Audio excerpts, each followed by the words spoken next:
Bamanhat rail স্টেশনে দাঁড়িয়ে থাকা ট্রেনে ইঞ্জিনের ধাক্কা, আহত শিশুসহ 6 জন যাত্রী। মঙ্গলবার সকাল 9টা 30 মিনিট নাগাদ ঘটে এই দুর্ঘটনায় ট্রেনের একটি বগি ক্ষতিগ্রস্ত হয় এবং 2 শিশুসহ মোট 6 জন যাত্রী আহত হয়।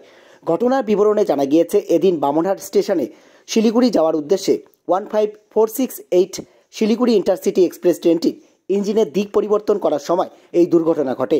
ট্রেনের ইঞ্জিন দিক পরিবর্তন করার সময় হঠাৎ করে ট্রেনের ইঞ্জিনটি সজোরে ধাক্কা মারে দাঁড়িয়ে থাকা 15468 শিলিগুড়ি ইন্টারসিটি এক্সপ্রেসে, যার ফলে ট্রেনের ইঞ্জিনের পেছনে অর্থাৎ প্রথম বগিটি ক্ষতিগ্রস্ত হয় এবং 2 শিশুসহ মোট 6 জন যাত্রী আহত হয়। আহতদের উদ্ধার করে রেল পুলিশ বামনহাট ব্লক প্রাথমিক স্বাস্থ্যকেন্দ্রে নিয়ে যায় চিকিৎসার জন্য। এই ঘটনায় চাঞ্চল্য ছড়িয়েছে ওই এলাকায়। মানে বড় ধরনের মানে একটা ধাক্কা লেগেছিল, হ্যাঁ, ওটা লাগার পরে অনেক যাত্রী উঠছে।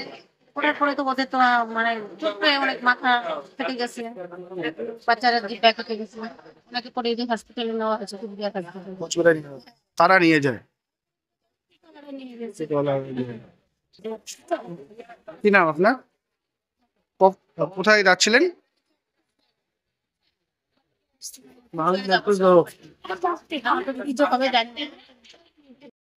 আমি তো তখন এখানে আসি, আর ওই সময় এই ইঞ্জিনটা আসতেছিল, বেশ আস্তে আস্তে আসতেছিল।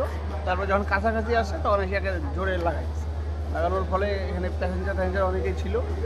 তাদের ওই বাচ্চার মাথায় লাগছে খুব চোট, একটা বাচ্চার মাথা ফাটছে, একটা মেয়ে ছেলে পরে হসপিটালে নিয়ে চলে গেল। আপনার লাগছে কি? না, আমার লাগে, আমি তো নিচে ছিলাম। কখন ঘটনাটা ঘটে? ঘটনাটা আধা ঘন্টা আগে। কি নাম আপনার? আমার নাম বিমল চক্রবর্তী। কোথায় যাচ্ছেন? আমি যাবো তো আলিপুর সমুদ্র।